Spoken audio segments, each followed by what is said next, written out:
महाबली हनुमान का एक धाम।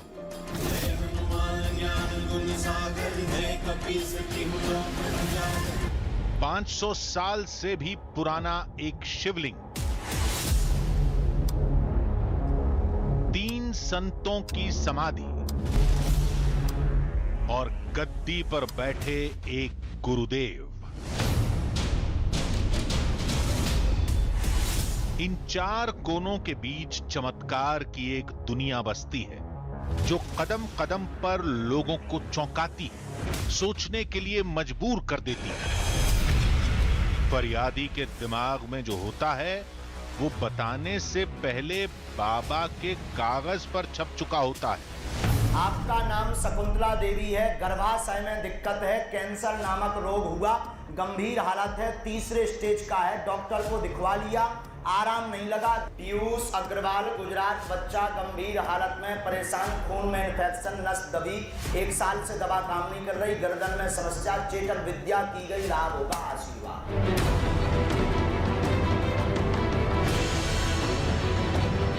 पीड़ित के दिल में जो बात होती है वो कुछ बोलने से पहले बाबा की जुबान पर होती है। कृपा होगी, पूर्ण लाभ होगा। घर में एक ना एक बीमार 2017 से है, घाव बना गले में, कैंसर नामक रोग हुआ है। उसे बोल बिगाड़ा। कुछ बोलने की जरूरत नहीं, कुछ बताने की जरूरत नहीं, बस बाबा के सामने खड़ा होना है। फिर समस्या से लेकर समाधान तक सब कुछ पल भर में आपके सामने। लोग कहते हैं ये बाबा का चमत्कार है, बाबा कहते हैं ये चमत्कार महादेव, महाबली और सैकड़ों दिव्य शक्तियों का है जो धाम परिसर में 24 घंटे तैनात रहती हैं। इस दावे की पड़ताल के लिए आज आपके सामने बहुत कुछ ऐसा होगा जो आज तक कभी नहीं हुआ, और आधी हकीकत आधा फसाना की टीम के साथ भी कुछ ऐसी घटना होगी जिसका सामना आज तक हमने कभी नहीं किया। कैमरामैन नदीम अंसारी, आपका नाम है, आपके बेटे का नाम नवीद है, पढ़ेगा, खुश रहेगा।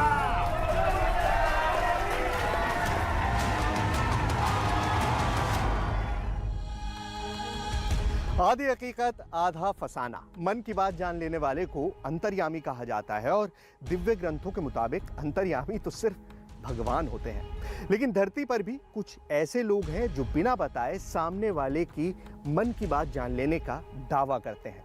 मध्य प्रदेश के छतरपुर में ऐसे ही एक बाबा है। दावे के मुताबिक वो बाबा सामने खड़े फरियादी की हर बात जान लेते हैं, यहाँ तक कि उसका नाम और पता भी। फरियादी को सिर्फ बाबा के सामने खड़ा होना है, कुछ ही पल में उसका भूत, वर्तमान, भविष्य सब कुछ बाबा के पर्चे पर दर्ज हो जाता है।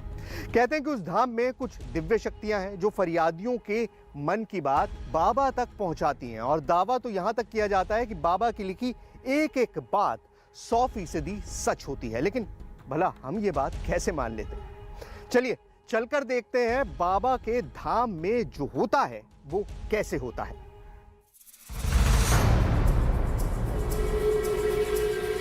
बिना बताए सब कुछ जान लेना ये तो भगवान का काम है। ये कौन सा इंसान है जो भगवान की तरह अंतर्यामी है? पता नहीं ये चमत्कार है या चालबाजी, ये लोगों की आस्था है या कोई अंधविश्वास।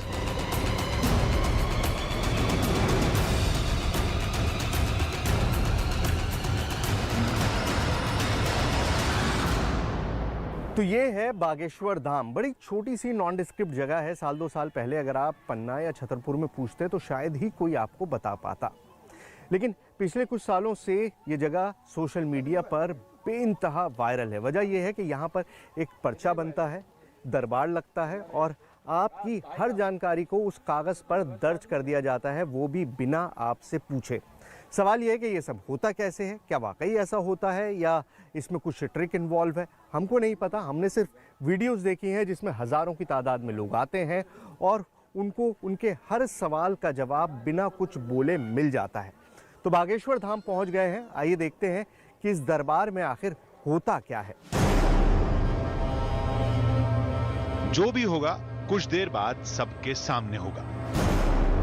मन की बात जानने की कई माइंड गेम होती है। बिना बताए नाम और पता बता देना या आश्रम की कुछ ट्रिक से संभव है, लेकिन दावा यह है कि बाबा के कागज पर लिखी एक एक बात सही होती है। देखते हैं हमारे कैमरे के सामने क्या होता है।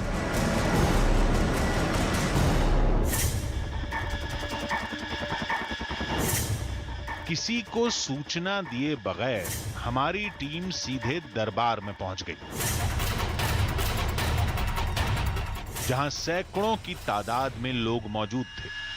कुछ गंभीर मरीज भी दिखे। इन सब से दूर पंडित धीरेन्द्र कृष्ण शास्त्री, जिन्हें लोग गुरुदेव और बाबा कहते हैं, वो सोफे पर बैठे कुछ कागज पर लिख रहे थे।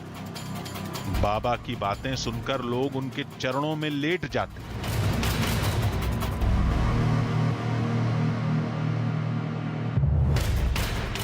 हमने दरबार में ही बाबा को पूरी बात बताई, आने का कारण बताया।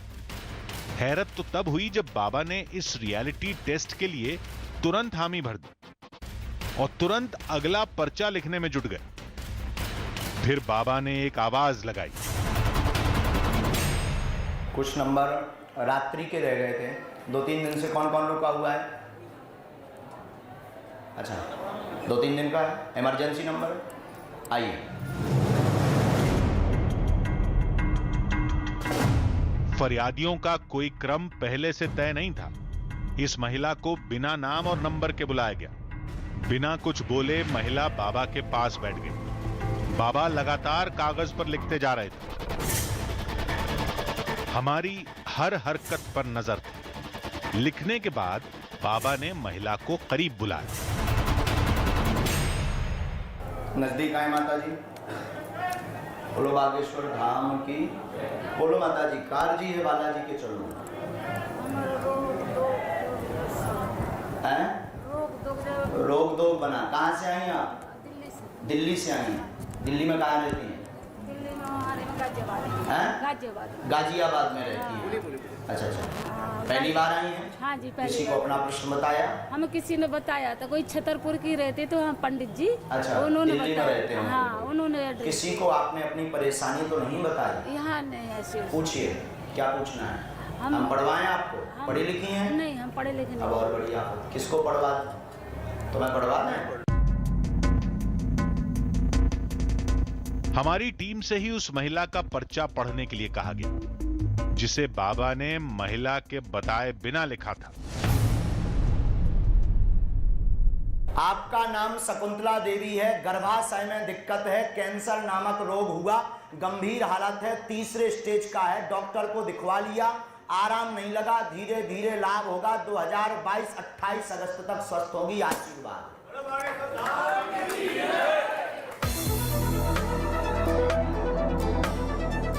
पर्चे पर बाबा की बताई सारी बातें लिखी थी, वो भी नाम के साथ। बाबा ने नाम भी नहीं पूछा था।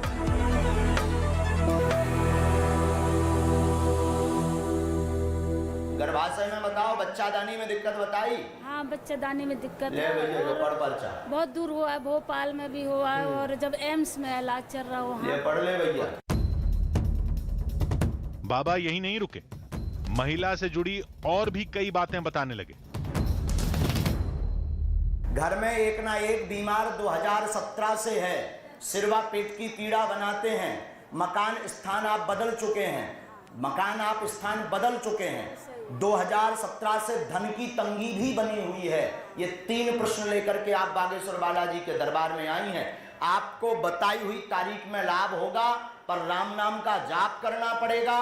मंगल की पेशी करवे पड़े, पेशी कर हो, आराम लगे, गारंटी हमारी। जाओ, आशीर्वाद। बाबा ने इलाज भी बताया, जिससे संतुष्ट होकर महिला चली गई। हमने महिला से भी पूछा। बाबा ने नाम और बीमारी दोनों सही बताई, जबकि महिला से किसी की बात नहीं हुई थी, बाबा से भी नहीं। बड़ा ही अजीब चक्कर था। क्या बताएंगे, क्या बता सकते हैं, समझने की कोशिश करते हैं। मतलब सरप्राइजिंग है, नाम बता देना, बीमारी बता देना इस तरह से कि किसी का नाम आप बता दे रहे हैं बिना जाने, बीमारी बता दे रहे हैं। अब इनके साथ क्या बताते हैं देखते हैं एक बार। एक और महिला फरियाद लेकर बैठी थी। शांति के साथ पर्चा लिखने का काम शुरू हुआ, लेकिन बाबा का एक और जौहर देखना अभी बाकी था। बाबा ने अचानक सामने बैठी महिला को छोड़ दूसरे फरियादी का नाम पुकारा। श्री सीताराम नाम भगवान की, कोई गायत्री देवी नाम से अर्जी आई। दरबार में फौरन गायत्री की तलाश शुरू हो गई। वो महिला कमरे के एक कोने में मिली। यहाँ पहले से किसी को लिखवा तो नहीं दिया आपने? नाम तो नहीं बताया? इमरजेंसी में, कार्यालय में, काऊ ने पूछो तो नहीं है? ये कुछ और नहीं, हमारी चुनौती का जवाब था। कहते हैं बाबा पर्चा बनाकर किसी को भी बुला लेते हैं। पर्चा भी फरियादी के हिसाब से बदल जाता है। सामने किसी और फरियादी को बैठाया, पर्चा लिखा, फिर किसी और का नाम पुकारा जिसे कोई जानता भी नहीं था। महिला से बात करके हमने भी पूरी पड़ताल की। फिर बाबा ने बताना शुरू किया। 1999 से ही परेशान हैं, 2005 से अति से ज्यादा विसंगति में फंसे हैं। एल्कोहल की मात्रा इनने ज्यादा लाई, यही से जो बीमार है पप्पा जी कृपा करते हैं, आशीर्वाद। ऐसा ही है जैसा बाबा जी ने बताया, बिल्कुल ऐसा ही है। बिल्कुल ऐसा ही है। मतलब शराब वगैरह पीने की वजह से बीमारी हो गई थी। हाँ, शराब और सिगरेट शराब और सिगरेट अभी भी नहीं छूट रहा है। बाबा ने भभूत देते हुए कुछ इलाज बताया। महिला संतुष्ट होकर चली गई। हमारी दिलचस्पी इलाज में नहीं, बीमारी पता करने में थी। इलाज के नतीजे का सबूत भी कुछ देर में हमारे सामने आ गया। पंजाब का एक शख्स उपहारों के साथ बाबा से मिलने पहुंचा, जिसके मुताबिक बाबा के आशीर्वाद से उनका बच्चा बोलने लगा है। हमने उस शख्स से अकेले में बात की। इसमें लिखा हुआ है कि बालक आपका मंदबुद्धि का, दिमाग कमजोर तथा जन्मजात ब्रेन नस पितृदोष कारण से मूद बाधा का प्रभाव मृतक मृगी का दौरा पड़ता है। तो यही सारी चीज़ें थी आपके बच्चे के साथ। देखिए जब पहली बार आए होंगे तब बाबा ने इनको कागज़ दिया होगा, उसको बाकायदा लेमिनेट करा लिया है, मतलब इस तरह से रखा हुआ है और वो लिखा हुआ है कि बालक आपका मंदबुद्धि, दिमाग कमज़ोर और मतलब जो जो प्रॉब्लम्स है। ये बताइए क्या अब कैसा है? अब ठीक है, वो अब बोलते हैं क्लियर बोल रहा है। आपने बताने लग गया, मैं क्लियर बोल रहा हूँ पापा। लेकिन जो जैसा आप बता रहे हैं कि मंदबुद्धि था, बोल नहीं पाता था, वो लोग तो बोल नहीं पाते हैं अमूमन, मतलब जीवन भर। वो ये तो ठीक हो गए ना, अभी चाहे बोल रहा। हमें बहुत खुशी हुई, हम दूसरी बार यहाँ पर आए। अच्छा, तो डॉक्टर को दिखाया था, डॉक्टर ने क्या कहा था उस वक्त? तो कहते हैं मंदबुद्धि के रहेगा, इसको समझ नहीं आया। ऐसे ही रहेगा, ऐसे ही रहेगा। डॉक्टर लेकिन वो बोल रहा है अभी। इलाज के असर का मुद्दा यहीं छोड़ देते हैं, क्योंकि हम उसी पर विश्वास करते हैं जो कैमरे के सामने होता है। और जो हमारे सामने हो रहा था वो बेहद चौंकाने वाला था। अब इसे देखिए।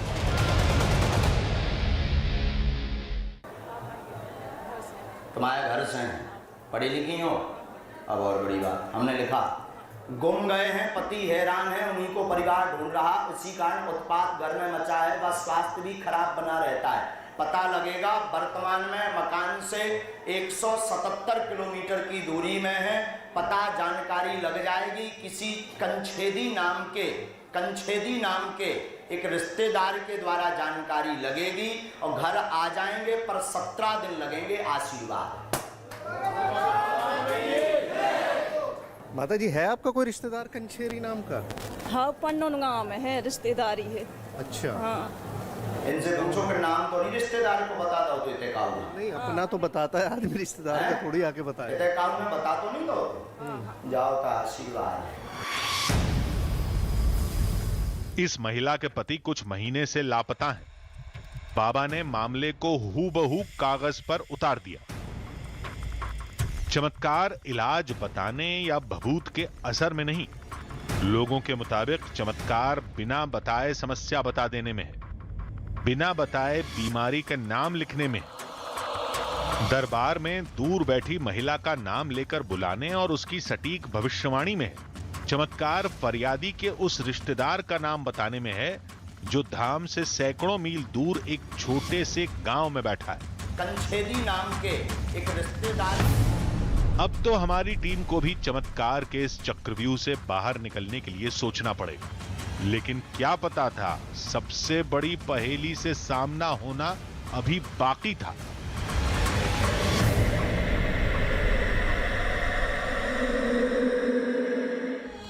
आधी हकीकत आधा फसाना। देखिए, होने को तो कुछ भी हो सकता है। ये भी हो सकता है कि दरबार में पहले से ही धाम के लोग बैठे हों। ये भी हो सकता है कि फरियादी जिस वक्त दरबार में आते हैं उस वक्त उनकी सारी जानकारी नोट कर ली जाती हो। लेकिन धाम में हर रोज 4 से 5 हजार लोग आते हैं। ऐसे में हर एक की जानकारी लिखकर बाबा तक पहुंचाना और उसे याद रखना बिल्कुल नामुमकिन काम है। लेकिन फिर भी हमारी टीम ये इंश्योर करना चाहती थी कि सच्चाई बिल्कुल सामने आ जाए, मतलब शक की कोई गुंजाइश ना बचे। इसीलिए हमने आश्रम की तहकीकात बहुत अच्छे से की। मरीज किस तरह से दरबार में आते हैं, किस तरह से उनका रजिस्ट्रेशन होता है, किस तरह से उनकी अर्जी लगाई जाती है और किस व्यवस्था के तहत वो फरियादी बाबा के दरबार तक पहुंचते हैं, हर चीज़ हमने खंगाल डाली। और इस पूरी पड़ताल में बहुत सारी चौंकाने वाली बातें हमारे सामने आई।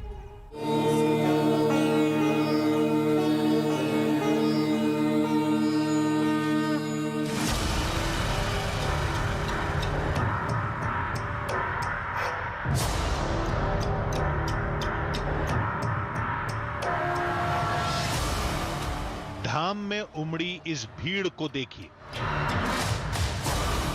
लोग इससे भी ज्यादा तादाद में पहुंचते हैं। आखिर आस्था की वो कौन सी डोर है जो लोगों को इतनी दूर खींच लाती है? हमारी टीम अब इसी पड़ताल में जुट गई।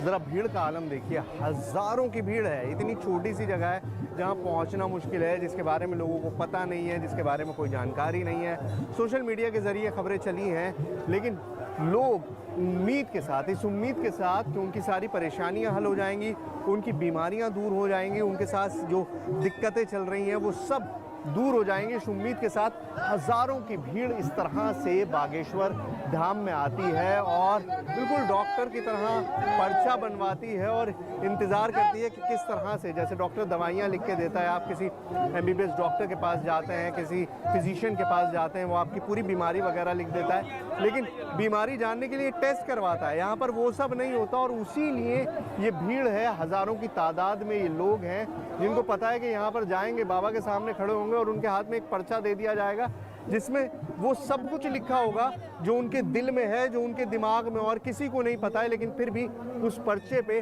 वो सब दर्ज कर दिया जाएगा।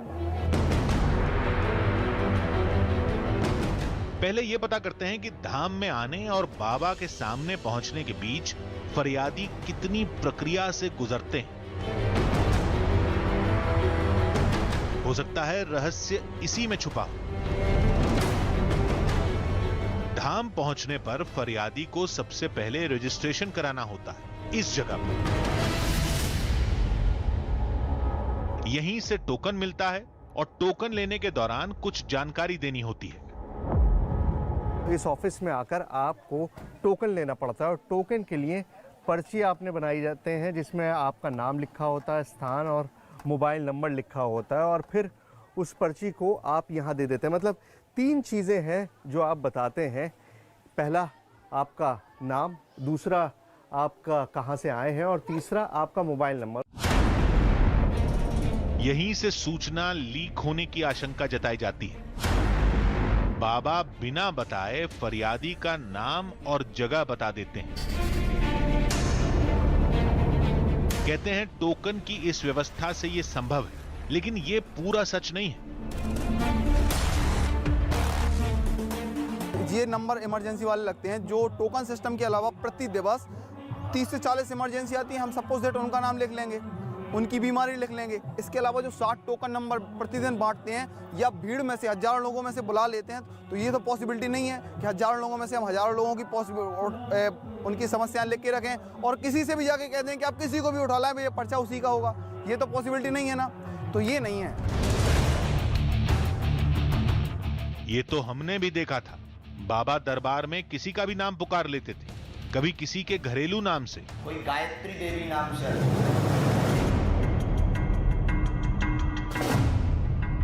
तो कभी फरियादी के साथ आए उस शख्स के नाम से जिसका रजिस्ट्रेशन में भी इस्तेमाल नहीं हुआ है। आप भी देखिए, कोई गायत्री देवी नाम से अर्जी आए।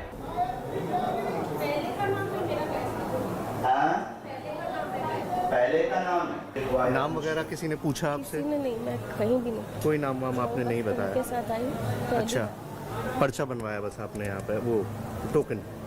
हाँ, टोकन इनके नाम का है, मैं इनके साथ आई। अच्छा, आप इनके साथ। सुना आपने, टोकन पति के नाम का था, बाबा ने दरबार में पत्नी का नाम पुकारा और वो भी इनके किसी पुराने नाम से। इस तरह रजिस्ट्रेशन से सूचना लीक होने की अटकल को सही नहीं मान सकते। फिर चक्कर क्या है, इसको धाम के नजरिए से समझते हैं।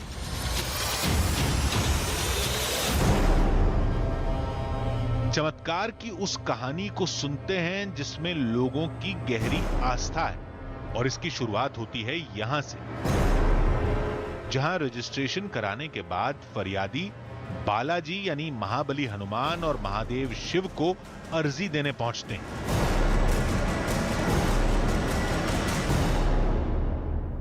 जब आप अदालत में पहुंचते हैं तो सबसे पहले क्या करते हैं, आप अपना केस फाइल करते हैं, अपने केस को जज के सामने पेश करते हैं। अब यहाँ पर जो ये पोटलियाँ आपको दिखाई दे रही है, पूरा प्रोसेस उसी तरह से है। जो लोग बागेश्वर धाम में आते हैं सबसे पहले अपनी अर्जी लगाते हैं। ये जो पोटलियाँ लाल कपड़ों में बंधी हुई लटकी हुई हैं, और एक दो नहीं है, हज़ारों की तादाद में इस पूरे मंदिर में, तो ये एक तरह से वो अर्जियाँ हैं जो लोगों ने यहाँ पर फाइल की हैं। जो भी परेशानी है वो अपने मन में सोची और लाल कपड़े में पोटली बना के यहाँ पर बांध दी। और बीच बीच में आपको ब्लैक पोटलियाँ भी दिखाई दे रही होंगी। ये ब्लैक प्रेत बाधा से रिलेटेड हैं। जिन लोगों को प्रेत बाधा है वो ब्लैक कलर में बांधते हैं, और जो नॉर्मल अपना पैसे वैसे या परेशानी से जिससे भी आप ग्रसित हैं उसके लिए अगर आप आते हैं तो आप इस तरह से रेड कलर में बांधते हैं। तो 2 कलर कोड्स हैं। सिस्टम बिल्कुल वैसा ही है कि आप सबसे पहले अपना केस सबमिट करते हैं, अपनी अर्जी लगाते हैं। तो ये जो सारे आपको नारियल दिखाई दे रहे हैं बेसिकली अर्जियाँ हैं।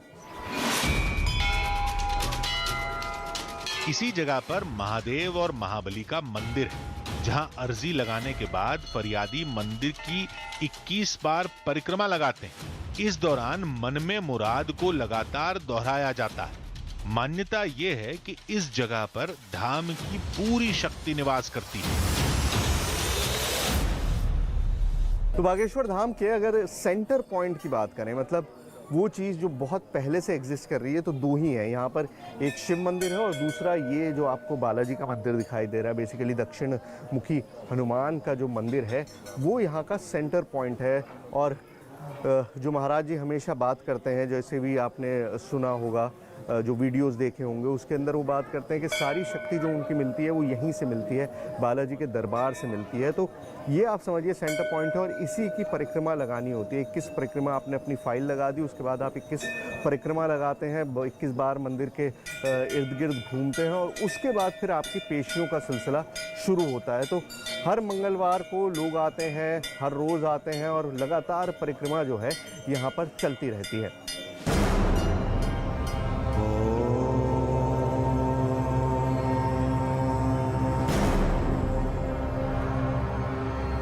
इसी जगह पर 3 संतों की समाधि है। कहते हैं ये बाबा के गुरु हैं, जिनकी शक्ति आज भी इस धाम के अंदर समाहित है। चलिए अब आपको ये बताते हैं कि धाम की इस जगह को शक्ति का केंद्र क्यों कहते हैं। इस जगह पर 4 चीजें हैं। पहला, बालाजी यानी महाबली हनुमान की प्रतिमा। दूसरा, महादेव की प्रतिमा।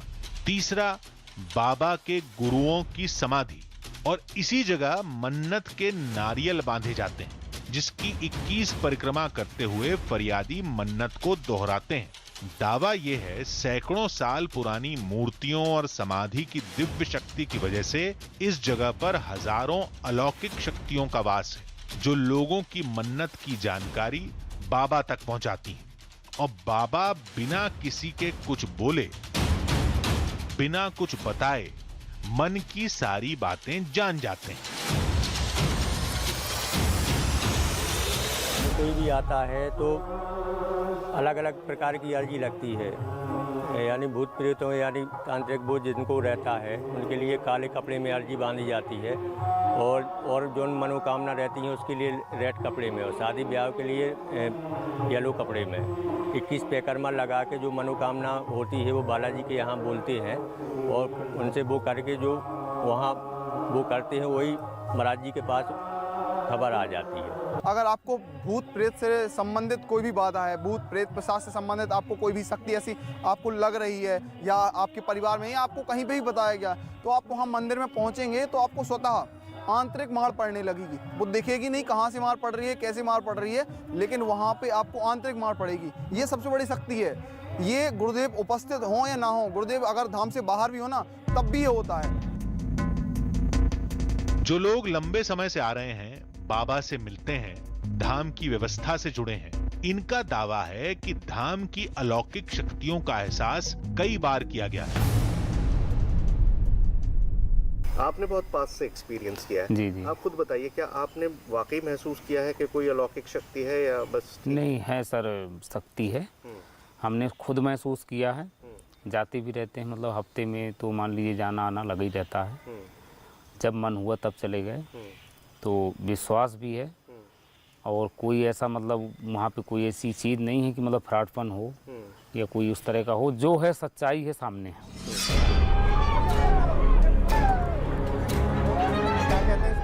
लोगों ने कहा उन अलौकिक शक्तियों का एहसास करना है तो प्रेत दरबार पहुंचिए, जहां बाबा पीड़ितों को चुटकियों में ठीक कर देते हैं। हमने भी उधर का रुख किया।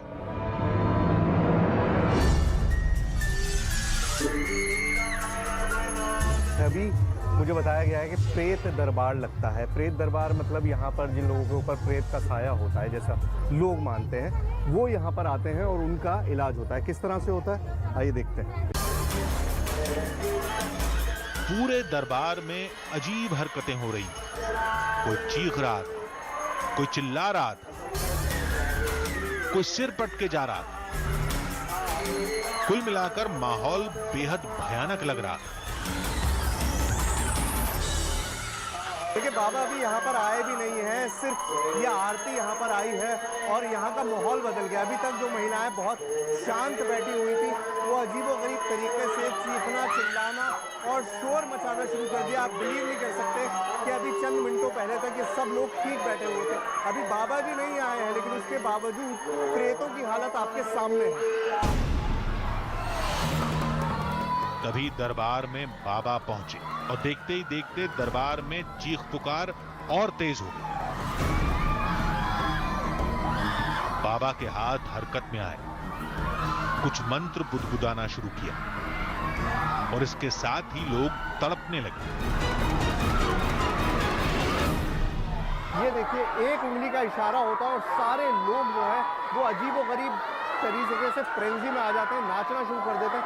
आप सिर्फ ये देखिए यहाँ पर किस तरह से एक हाथ का छोटा सा इशारा है, एक हाथ का छोटा सा इशारा है, उंगलियों का इशारा है, और उसके बाद एक पूरे क्राउड में एक अजीब फ्रेंजी डेवलप हो जाती है, अजीब चीख पुकार मचने लगती है, नाचना शुरू कर देते हैं। सिर्फ हाथ का इशारा कर रहे हैं बाबा, सिर्फ हाथ से इशारा कर रहे हैं और ऐसा लग रहा है जैसे कोई करंट वो छोड़ दे रहे हैं इस भीड़ के अंदर, और उस करंट की वजह से ये इस तरह से चीखना, चिल्लाना और नाचना शुरू कर देते हैं। फिर बाबा ने गदा घुमाई और माइक पर मंत्र बोलने लगे।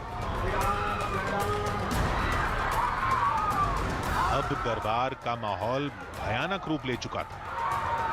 मंत्रों का जाप जारी रहा। अचानक सब कुछ धीरे धीरे शांत होने लगा। कुछ देर पहले जो महिलाएं मंत्रों को सुनकर चीख रही थीं, वो अब शांति के साथ भगवान की पूजा के बाद आरती ले रही थीं। क्या हो गया था आपको? हमको घर में तबीयत सही नहीं रहती थी और तबीयत खराब होती थी और एक रोज बाद तंग करते हैं और घर में शांति नहीं रहती। तो तुमने डॉक्टर को दिखाया था कभी? हमने दिखाया, काफ़ी जगह दिखाया है, लेकिन बालाजी भी गए थे, मेहंदीपुर बालाजी, तो वहाँ पे आराम था, लेकिन आराम तो कुछ हम पे गलती हो गई, फिर दोबारा हो गया। तो यहाँ कब जैसे अभी क्या हुआ तुम्हें याद है? अभी यहाँ पे आराम है। क्या हुआ? सब सही है, अब कुछ नहीं है हमारे अंदर। नहीं है, बिल्कुल ठीक हो गई हो। ये सब क्यों होता है, कैसे होता है? ये मनोविज्ञान की एक ऐसी पहेली है जिसके कई पहलू हैं। इस पर आज भी शोध हो रहा है। लेकिन हमारी दिलचस्पी बाबा की उस शक्ति में थी जिसके दम पर वो फरियादी के मन की बात जान जाते हैं, वो भी एकदम सटीक। इसके लिए हमने एक जाल बिछाया, लेकिन पड़ताल करते करते हम भी रहस्य के उस जाल में फंस गए। आधी हकीकत आधा फसाना, चमत्कार के सारे दावे, सारी तस्वीरें एक तरफ और दरबार में जो हो रहा था वो एक तरफ। बाबा क्या करते हैं, क्या कर सकते हैं और क्या क्या करते रहे हैं, इससे हमें कोई लेना देना नहीं था। हमें मतलब सिर्फ उससे था जो हम दरबार में देख रहे थे और हम चाहते थे कि हम उसकी तह तक पहुंच सकें। बाबा किस तरह से पर्चा बनाते हैं, किस तरह से उन्होंने भीड़ में उस महिला को उसके घरेलू नाम से पुकारा, ये सारी चीज़ें बड़ी इंटरेस्टिंग है और हम इसके बारे में जानना चाहते थे। फिर हमारी टीम ने ये फैसला किया कि अब तक फरियादियों को बाबा बुलाते रहे हैं, अब फरियादियों को हम चुनेंगे। हम उनकी सारी परेशानियों को पहले से एक कागज़ पर नोट करेंगे और फिर उन्हें बाबा के दरबार में पेश करेंगे और फिर देखेंगे कि हमारा पर्चा और बाबा का पर्चा कितना मेल खाता है। देखिए, ये हमारा बड़ा सदा हुआ फार्मूला है जिसे हम पहले भी कई बार इस्तेमाल कर चुके हैं, लेकिन इस बार हमारा ये फार्मूला हमारी ही टीम पर भारी पड़ गया।